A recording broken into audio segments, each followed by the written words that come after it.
Assalamualaikum warahmatullahi wabarakatuh. Torang baku dapat ulang di podcast KPU Kabupaten Poso. Torang baku tukar cerita. Cerita yang baik-baik. Di sini dengan saya hadir Ketua Divisi Perencanaan Data dan Informasi KPU Kabupaten Poso. Mau dipanggil apa ini Pak? Bapak? Bapak. Kakak atau Bapak Mas? Saja. Bapak sajalah. Bapak, oke. Bapak, ada pepatah bilang kalau tak kenal maka tak sayang. Kalau begitu perkenalan dulu dong. Assalamualaikum, nama saya Wisnu Pratala, anggota KPU Kabupaten Poso, Divisi Perencanaan Data dan Informasi. Sekarang saya berada di podcast KPU Kabupaten Poso. Saya sudah perkenalan sekarang, sekali lagi sekarang. Oke, baik, saya Rahmayanti, biasa orang panggil Nunu, jadi enaknya Nunu saja ya. Baik. Oke. KPU Poso ini, Bapak di KPU Kabupaten Poso, Divisi Perencanaan dan Informasi. Itu apa Pak? Tentang apa yang diurus-urus di KPU kalau di Perencanaan Data dan Informasi itu? Ya, kalau orang di Divisi Perencanaan Data Informasi punya tugas job desk, artinya merencanakan kegiatan, terus memelihara data pemilih berkelanjutan, dan masih banyak lagi lah tentang data pemilih tentunya. Oh, berarti perencanaan kegiatan kayak mau pemilihan dengan pilkada itu di bidangnya Bapak begitu? Ya, di bidangnya saya. Nah, Poso ini kan masih perpanjangan Pak akibat pandemi COVID-19. PPKM level 4 itu diperpanjang sampai 6 September. Ya. Di KPU Poso pandemi begini ada kegiatan yang dibikin Pak? Oh, ada. Kita masih beraktivitas seperti biasa. Walaupun kami dalam PPKM level 4, tapi kami KPU Kabupaten Poso khususnya di Divisi Perencanaan dan Informasi, kita masih beraktivitas seperti biasa. Tidak terhalang misalnya pandemi begini masih sibuk juga katanya. Saya dengar biasa tuh orang bilang di KPU itu kalau tidak pemilihan tiada kerja lah. Oh, tidak seperti itu. Kami setelah pemilihan kepala daerah kemarin, kami ada namanya non tahapan. Jadi kami masih beraktivitas di luar tahapan tersebut. Jadi namanya ada non tahapan. Biasanya kalau non tahapan itu apa semua itu Pak kegiatan-kegiatan itu? Nah, di non tahapan ini kita khususnya di Divisi Perencanaan Data dan Informasi atau kita biasa singkat itu Perdatin, kami memproses pemutakhiran data pemilih berkelanjutan. Nah, gitu. Pemutakhiran data pemilih berkelanjutan. Oke. Selain kesibukan Bapak di KPU, punya kesibukan lain Pak? Hobi atau apa begitu? Ya, hobi biasa adalah depan komputer. Begini. Biasalah di depan laptop atau komputer. Podcast ini juga Pak, orang adakan itu dengan prokes ketat Pak ya. Karena Poso ini kan beberapa minggu terakhir ini dengan angka COVID yang begitu tinggi, juga tingkat kematiannya. Mudah-mudahan pandemi ini segera berakhir supaya orang semua sehat. Amin. Pak Wisnu, orang ini ajak Pak Wisnu baku tukar cerita di podcast yang ketiga ini. Sebenarnya banyak belakangan ini orang dengar KPU itu tadi seperti Bapak bilang waktu perkenalan DPB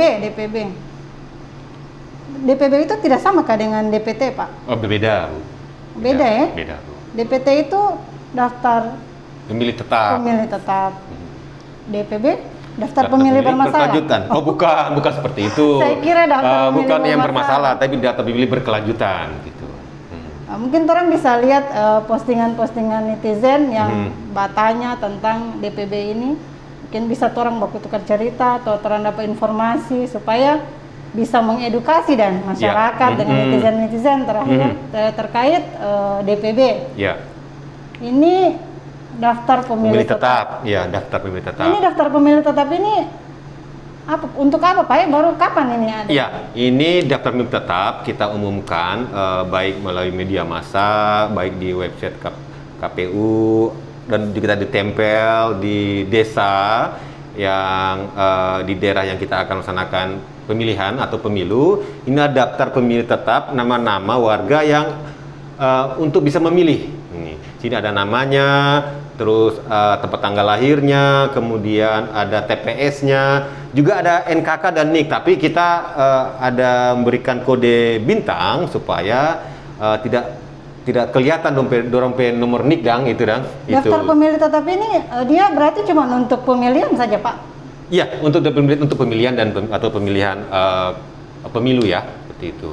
Hubungannya ada hubungan nggak dengan DPB? Ada hubungannya.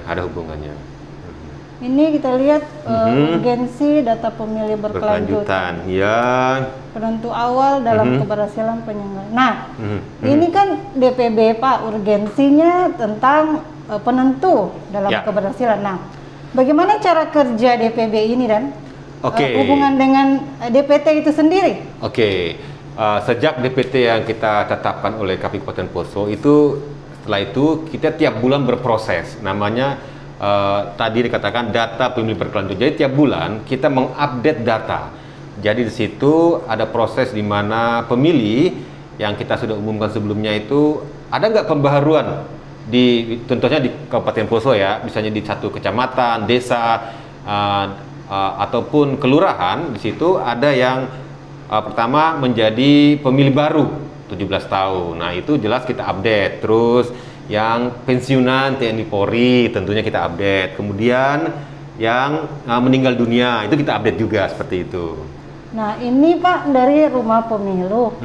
Dilema DPB di masa non-tahapan. Nah, saya tambah. Ya. Dilema DPB di masa non-tahapan dan pandemi. Karena kita lagi PPKM level 4 ini, Pak. Bagaimana kira-kira, Pak? Ya, kita punya proses ya. Yang pasti kita selalu berkoordinasi dengan beberapa stakeholder untuk proses pemutahiran data pemilih berkelanjutan. Kita berproses. Tetap kita berproses tiap bulan seperti itu, Bu. Jadi pandemi ini sebenarnya bukan halangan untuk kita tidak bekerja. Berhenti bekerja. Tetap kita bekerja. Kan ada yang dimana kita berkoordinasi bisa lihat mulai video daring ya, bukan darling lah ya. Nah, kalau darling nanti lain cerita itu. Darling kesayangan itu. Nah, itu daring dan daring. Jadi ada koordinasi lewat administrasi surat menyurat, walaupun tidak bertemu setatap muka secara langsung, tapi kita tetap berkoordinasi seperti itu. Ini DPB ini, Pak, siapa? Cuman KPU yang terlibat atau?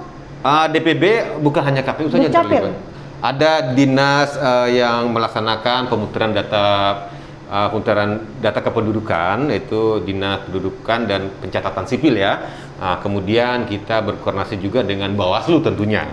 Kemudian kita juga dengan TNI Polri juga. Kemudian dengan beberapa lembaga-lembaga yang memproses untuk data kependudukan juga kita akan berkoordinasi juga seperti itu. Next kita lihat yang selanjutnya. Apa yang next selanjutnya? Nah, hoax pemilu. Ini kan kalau lihat hoax ini, Pak, bisa dibilang data siluman. Ini terjadi hoax terjadi di pemilu 2019 kemarin biasanya ini memicu, apalagi Poso ini kan terkenal selalu masih red zone ya. Betul. Zona merah kalau setiap pemilu. Nah, kalau ada hoax 31 juta pemilih siluman ini biasanya yang selalu dapat dengar di luar dan ini biasa dibilang jangan-jangan KPU ini kerjasama dengan yang mau menang. Tidak seperti itu ya, mungkin ya.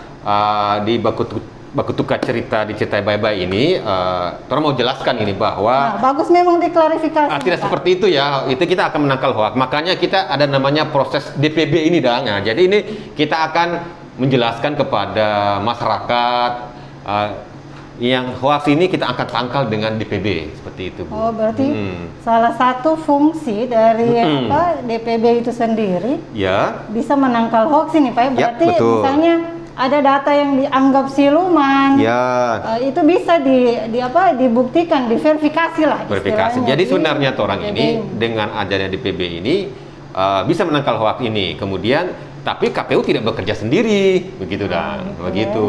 Dengan siapa dan KPU Ya, tadi bekerja kalau katakan tadi misalnya KPU dengan tidak kerja lembaga-lembaga, stakeholder yang berkepentingan, dan tentunya kita kan selalu diawasi oleh Bawaslu. Jadi proses ini berjalan hampir tiap bulan sampai di Desember 2021. Oke Pak, torang dari tadi ini bahas daftar pemilih sementara, Ya, betul. daftar pemilih tetap, Mhm. daftar pemilih berkelanjutan ya. Mhm.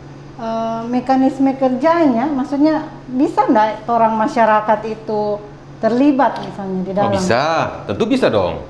Bisa, dan proses DPB ini sebenarnya DP cara? proses ini memang ada keterlibatan masyarakat dan sebenarnya ini begitu. Prosesnya ini sebenarnya gampang sekali, mudah ya. Jadi sebelumnya Tor mau jelaskan dulu sebelum masuk ke proses DPB, saya mau jelaskan tentang DPT dulu dong ini. Data pemilih tetap ya. Nah, data pemilih tetap ini, daftar pemilih tetap atau data pemilih tetap? Daftar. Oh, daftar. Jangan jadi daftar pemilih tetap ya, daftar pemilih tetap. Jadi proses DPT ini sebelumnya itu ada namanya coklit. Enggak, ada lagi coklit, Pak. Coklit itu dilaksanakan oleh teman-teman kita di tingkat desa atau kelurahan, itu namanya petugas PPDP. Nah, petugas tunggu, pemutaran data pemilih. PPDP ini apa lagi, Pak? Petugas pemutaran data pemilih. Dorang ini yang data-data Ya, datang ke rumah-rumah, berdata. Jadi apakah orang ini orang Poso atau bukan? Nah, gitu, data, dompet nama, cocokkan dengan DP4. Nah, ada misalnya DP4 lagi. DP4 ada. DP4 itu data yang kita terima dari Kemendagri lewat KPU RI dan meneruskan kepada KPU Kabupaten Poso tentunya seperti itu. Jadi setelah proses coklit terus disampaikan sama teman-teman kita di tingkat desa kelurahan, sama teman-teman PPS, itu dimutakhirkan, kemudian diserahkan kepada teman-teman kita lagi di penyelenggara tingkat kecamatan, anaknya PPK, dan diteruskan lagi kepada KPU Kabupaten Poso untuk kita umumkan, kita plenokan, kita umumkan. Nah, setelah kita umumkan itu ada namanya DPS tadi itu. Oh, DPS. Nah, berarti DPS ini data dari DP4 dulu yang dimutakhirkan oleh penyelenggara tingkat bawah tadi. Iya, teman-teman PDP. Jadi kita umumkan, terus ada namanya itu proses tanggapan masyarakat di situ. Nah, apakah orang ini terdaftar atau tidak? Gitu. Jadi kalau proses DPS ini, teman-teman, tolong umumkan ini, baik di media websitenya KPU, ditempel pengumuman kantor KPU, di kantor desa, kelurahan, ditempelkan. Untuk jadi itu tempelnya itu per TPS gitu. Nah, jadi itu kalau ada itu. Pak, jadi DPS pleno kong jadi DPT. Ya, seperti jadi itu. DPT. Kong ada apa dan? Maksudnya kan saya jadi DPT. Ya, betul. Apa dan DP hubungan dengan DPB itu sendiri? Nah, ini jadi orang mau jelaskan sebenarnya proses DPB ini memang dari proses DPT kemarin. Nah, proses pilkada sudah selesai, tapi kita sekarang masuk di non tahapan. Nah, non tahapan ini di tahun 2021 kita ada proses DPB. Jadi tiap bulan kita mengupdate gitu, seperti itu. Berarti Pak DPS jadi DPT. Ya, betul. Terus itu kegiatannya itu dilakukan di masa tahapan. Ya. KPU dibantu oleh penyelenggara tingkat bawah. PPDP melakukan coklit begitu ya? Betul, Sam. Terus kalau di luar non tahapan itu DPB. Ya, betul. Saya pernah nonton podcastnya KPU yang episode pertama. Ya, betul. Itu kalau tidak salah itu ada yang menghadirkan dari Dinas Pendudukan dan Sipil ya, betul. Kependudukan dan Catatan Sipil. Iya.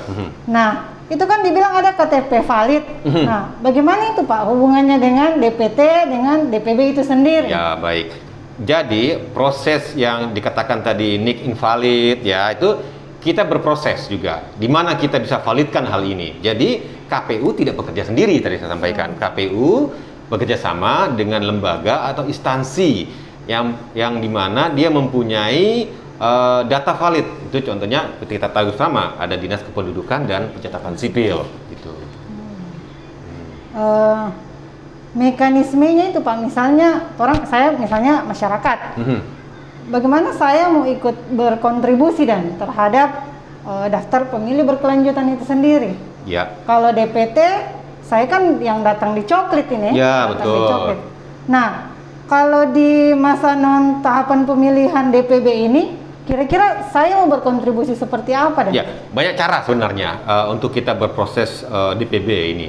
Ya, dalam suasana pandemi COVID-19 ini, apalagi Poso masuk di level PPKM 4 ya. Nah, jadi kita mempermudah masyarakat. Atau tunggu Pak, KPU ini jangan-jangan pakai APD datang di rumah masyarakat? Oh, tidak juga seperti itu. Ya, tetap kita pakai prokes ya. Kalau kita berkoordinasi dengan masyarakat, umpama kita dapatkan data yang invalid, kita bisa faktualkan. Nah, sekarang untuk mempermudah, masyarakat bisa melapor langsung. Jadi kita punya namanya istilah link yang ada di internet. Jadi bisa menggunakan gadget ya, atau smartphone atau laptop. Kita bisa melaporkan bahwa misalnya gini, saya sudah pindah domisili. Jadi melaporkan. Jadi kita KTP kita foto, kita upload nama siapa, masukkan nomor NIK, nomor KK, kita upload. Jadi gampang, mudah sebenarnya. Ada itu Pak?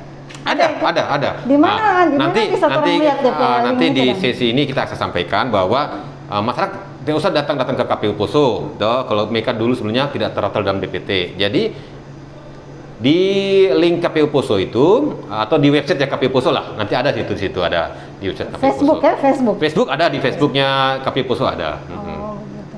Berarti masyarakat ini bisa melapor langsung. Betul, bisa melapor. Dengan disertai bukti ya? Ya, betul, melaporkan secara langsung. Misalnya setelah orang melapor, misalnya pakai link yang tadi itu. Ya. Itu langsung diproses? Kita proses,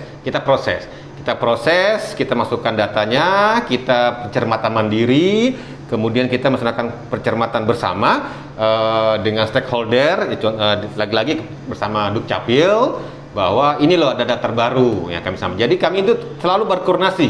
Jadi hampir istilahnya dalam tiap hari itu selalu berkoordinasi gitu.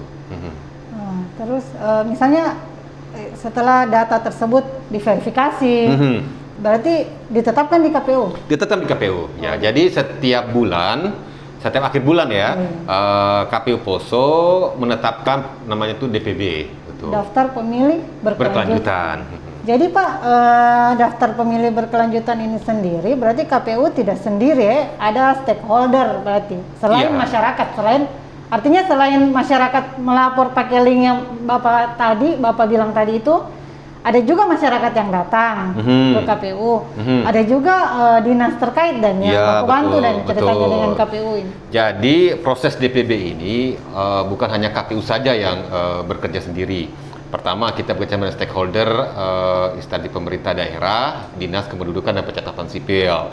Kemudian jangan lupa dengan TNI Polri juga, karena di situ ada masa pensiunnya TNI Polri. Jadi mereka itu menjadi pemilih pemula. Pemilih pemula atau pemalu? Pemula dong. Jadi jadi yang pensiunan TNI Polri itu masuk dalam proses pemilih pemula. Kemudian kita dengan dinas pendidikan. Nah, dia tunggu Pak. TNI Polri pensiun. Ya. So tua berarti, tapi kok jadi pemilih pemula? Ya, kalau dalam sistem KPU ya, dia pemilu atau pemilihan, mereka tuh pertama kali memilih loh. Jadi namanya pemilih pemula. Gitu. Jadi jangan lupa juga pemilih pemula tuh yang sudah berumur 17 tahun, yaitu anak SMA, teman-teman adik-adik kita yang SMA, SMK, itu kita sudah bekerja sama juga dan sudah mendapatkan data terbaru juga.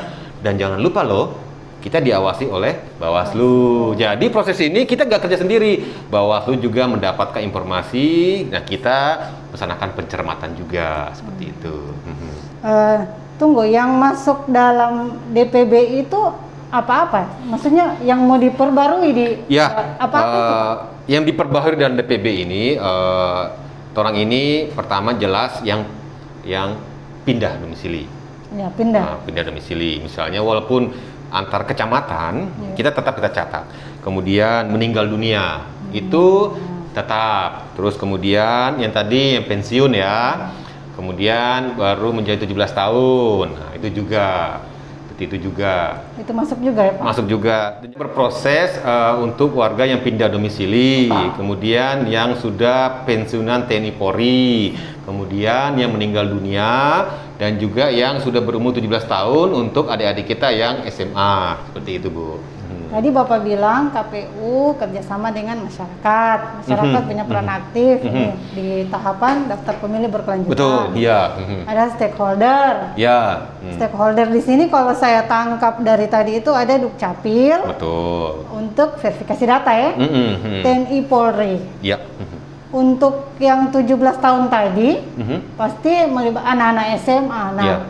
bagaimana itu Pak? KPU berproses dengan stakeholder untuk dapat itu data-data itu dan? Ya, pertama kita menyurat untuk berkoordinasi terhadap lembaga tersebut bahwa kami sesuai dengan edaran dari KPU RI untuk proses DPB ini kami perlu pembaruan data. Jadi kami proses terus. Jadi alhamdulillah ada beberapa dinas yang sudah stakeholder memberikan data ke kita. Jadi itu berterima kasih banyak kepada lembaga-lembaga, instansi, dan tentunya kepada sekolah juga yang sudah memberikan data, dan kami masih menunggu masih menunggu data-data terbaru juga seperti itu, Bu. Nah, jadi ini kan masih pandemi, PPKM level 4. Ya, itu juga sih sebenarnya. Apa tidak menghalangi kerja-kerja KPU? Tidak, kita tetap prokes pertama Terkait ya. misalnya terkait permintaan data itu Pak ya?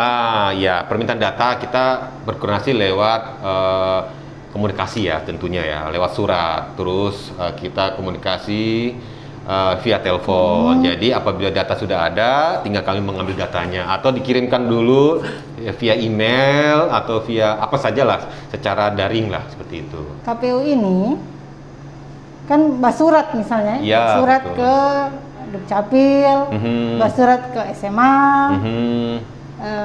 langsung direspon itu mulus-mulus itu Pak ya? Ya, mau bilang mulus-mulus sih tidak juga sih ya. Pasti ada tantangannya lah seperti itu, Bu.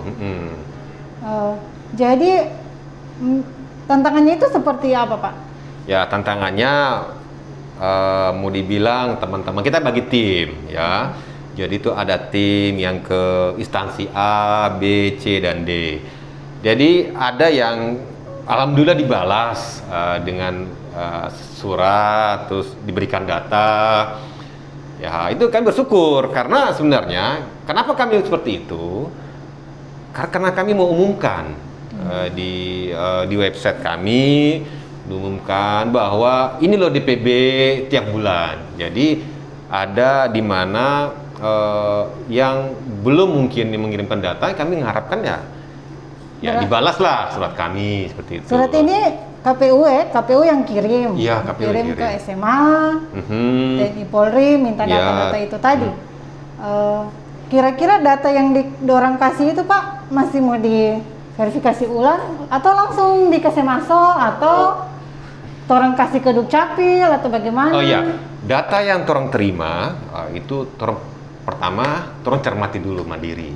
Teman-teman mencermati ya ini data yang masuk. Tapi tidak serta-merta kita langsung tetapkan.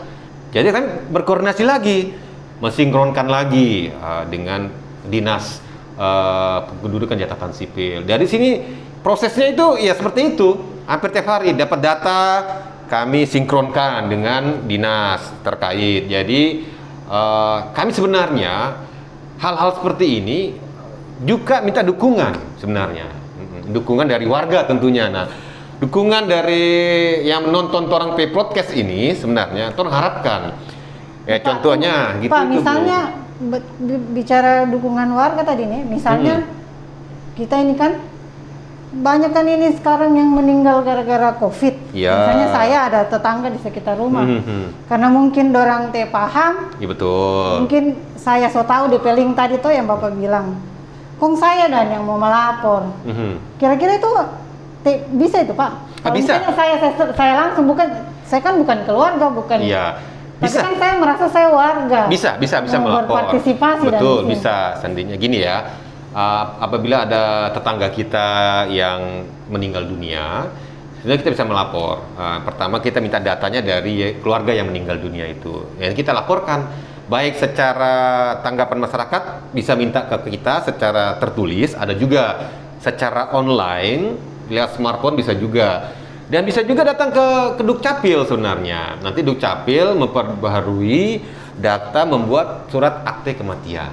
Oh, berarti misalnya saya balapor ini, misal saya balapor lewat link tadi. Ya. Berarti itu belum langsung otomatis bisa diproses ya, KPU tetap verifikasi lagi ya. Kita akan tetap berkoordinasi dengan Dukcapil gitu. Jadi prosesnya tidak serta-merta bahwa KPU melaksanakan langsung menetapkan seperti itu, tidak seperti itu. Jadi ada proses sebenarnya di situ itu. Tapi pasti diakomodir dan. Iya, kita akomodir, betul. Kita update. Sudah ada berapa yang masuk secara online? Kami membantu untuk proses seperti itu sudah. Karena apa? Saya sering dengar ini masyarakat bercerita toh. Ini data pemilih. Perasaan orang so lapor, orang so datang bacoklit. Tapi kenapa itu nama-nama yang orang meninggal itu masih ada terus dan ya. Ini percuma dong. Percuma dan maksudnya orang rasa orang percuma mau datang melapor tiba-tiba ya ada namanya masih muncul di pengumuman gitu ya. DP nama padahal orang so lapor dia meninggal. Itu bagaimana? Iya, sebenarnya ini betul seperti tadi saya bilang tadi, kami butuh dukungan dari masyarakat sebenarnya. Bahwa jangan mengatakan bahwa ini KPU orang sudah meninggal dunia masih ada namanya dong gitu. Jadi sebenarnya ini kalau kita menonton podcast yang pertama ya, itu pertama itu menghadirkan dari Dukcapil itu sangat jelas ya. Jadi di sini memang berkaitan semua kita. Jadi bukan hanya KPU saja yang bekerja, kami butuh dukungan masyarakat sebenarnya seperti itu, Bu. Jadi mereka ada saudara kita yang meninggal dunia, silakan untuk melapor. Gitu. Itu tadi Pak, misalnya orang coba lapor, KPU itu tetap verifikasikan dengan Dukcapil. Kalau misalnya ada trompet tetangga yang meninggal, terus tidak langsung dieksekusi maksudnya tidak langsung dihapus dan didata dengan sama orang KPU. Mesti dan kalau saya dengar saya nonton waktu podcast itu dibilang mesti ada surat kematian. Jadi sepanjang dia tidak ada surat kematian bisa dan dia dihapus di data pemilih. Iya, tidak bisa. Jadi kita perlu namanya akte kematian. Jadi KPU sebenarnya hanya pengguna loh. Iya, betul. Jadi sebenarnya data yang dari Dinas Kependudukan Catatan Sipil kita update dari situ juga. Jadi semua itu butuh sinkronisasi, koordinasi dan dukungan. Berarti kalau misalnya saya kalau saya orang tua meninggal kan rata-rata ini orang bikin akte kematian Pak karena yang pegawai mungkin karena mau dapat taspen. Kalau cuma masyarakat yang DP pekerjaan misalnya cuma di kebun, toh ada orang pikir orang mau bikin apa itu urus akte kematian siapa juga ya betul ya maksudnya orang mau dapat apa jelaskan bahwa KPU itu tidak bisa menghapus data seenaknya kita KPU ya sebenarnya itu ada proses jadi kita butuh data dukungan data validasi dari kependudukan catatan sipil jadi sebenarnya makanya itulah kerjasama ini penting dengan stakeholder kita antara KPU, Dinas Kependudukan Catatan Sipil, Bawaslu, tentunya juga dukungan warga itu Bu. Kita mengharapkan sebenarnya jangan semua setiap ini kita butuh dukungan sebenarnya. Berarti memang masyarakat di sini juga terkait data yang meninggal tadi data yang meninggal misalnya ada trompet tetangga yang pindah. Orang harus responsif dan maksudnya aktif datang melapor yang meninggal tadi misalnya walaupun maksudnya orang berkepentingan dengan itu aktif tapi supaya dan trompet data pemilih data pemilih valid orang urus juga dan itu akte bukan cuma akte kematian pindah domisili dong diurus juga so panjang cerita ini, orang bayar ulang dulu Pak ya? Boleh, apa ini? Orang masih di podcast KPU Kabupaten Poso, orang baku tukar cerita yang baik-baik. Asik. Nah, Pak, orang ini kan sudah dari tadi bahas DPB, mekanisme dengan KPU, dengan stakeholder, dukungan masyarakat. Kira-kira apa dan orang harapan ini ke depannya supaya dan ini daftar pemilih berkelanjutan ini sampai dengan akhir tahun 2021 kan masih tersisa berapa bulan, supaya bisa valid dan menuju orang DPT nanti yang untuk pemilihan bisa bagus DP Ya, data. sebenarnya kalau buat cerita DPB ini panjang sebenarnya sih. Ya, banyak bercerita ya. Yang pendek.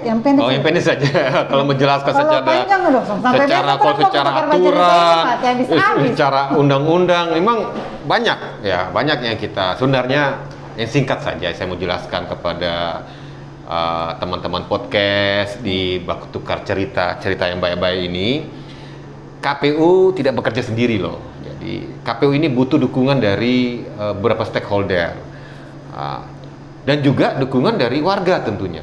Karena proses ini DPB ini kan berakhir di Desember 2021. Masih ada beberapa bulan ke depan. Nah, silakan teman-teman podcast, teman-teman bisa melaporkan hal ini. Teman-teman netizen ya. Teman-teman netizen juga penting.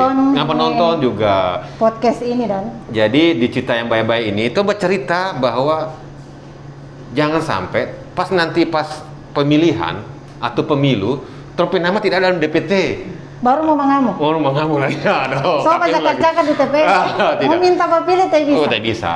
Jadi mulai sekarang mari minta dukungan dari masyarakat, ada tetangga kita, saudara kita, di keluarga kita, ada yang berproses 4 segmen tadi itu, yang pindah domisili, terus meninggal dunia, yang pensiunan TNI, Polri, dan satu lagi pemilih pemula yang baru 17 tahun itu juga mengupdate lah datanya. Silakan nanti melapor, bisa secara online bisa nanti di link ini nanti disampaikan di podcast ini ada linknya di mana kami bisa melaporkan secara online. Kalau memang pas melewat di kantor KPU datang saja juga bisa kok. Oh, boleh juga. Ada formulir terkasih. Berarti Pak macam kita anak di rumah itu kan dia semua 17 tahun. Oh dia iya. Kelas 3 dia mulai bertanya-tanya memang.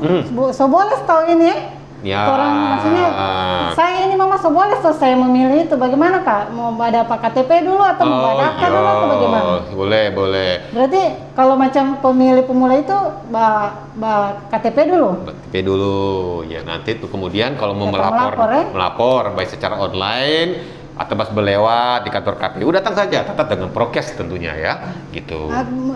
Linknya Pak mungkin bisa diulang supaya dan masyarakat ya ada di bawah sini nanti kita linkkan di bawah sini. Nanti bisa ya? Bisa ya nanti teman-teman netizen yang sementara menonton nanti ada link di bawah sini bisa langsung melapor online saja. Online bisa. Iya. Kita sebarkan di Facebooknya KPU Poso juga ada kok, di situ kok juga ada. Nah teman-teman jangan lupa follow juga ya, KPU Poso. Di situ kita update informasi teruma. Gitu kita update. Jadi warga masyarakat Poso yang merasa 17 tahun atau punya anak yang pindah domisili, bisa juga yang baru 16 tahun kongso menikah dan iya betul ya, pernah sudah kawin, sudah menikah ya, sudah menikah. Silakan coba daftar di link ini, melapor online atau kalau mau datang di KPU langsung juga boleh. Supaya dan orang data pemilih untuk pemilihan ke depan dengan DPB itu sendiri bisa valid. Bisa memilih rame-rame. Ya jangan lupa juga nanti orang ini di bulan September orang mau rapat stakeholder ini. Ya, jadi kita butuh dukungan. Mau ada Pak ya? Persiapan daftar pemilih berkelanjutan bulan September. Betul. Jadi juga kami akan mengundang semua stakeholder yang berkepentingan untuk persiapan DPB bulan berjalan. Ya mudah-mudahan saja PPKM level 4 ini bisa menurun, tidak diperpanjang, kita bisa secara tatap muka seperti itu. Jadi teman-teman masyarakat Kabupaten Poso, teman pemilih, silakan kalau mau datang melapor online juga boleh. Ya betul. Mau datang di KPU juga boleh, tapi ingat tetap dengan prokes yang ketat. Yang pasti tetap di Baku Tukar cerita yang baik-baik. Nanti terang Baku Dapa di podcast selanjutnya. Salam Baku Dapa, tetap patuhi protokol kesehatan 5M, menjaga jarak, memakai masker, mencuci tangan, menghindari kerumunan dan mengurangi mobilitas.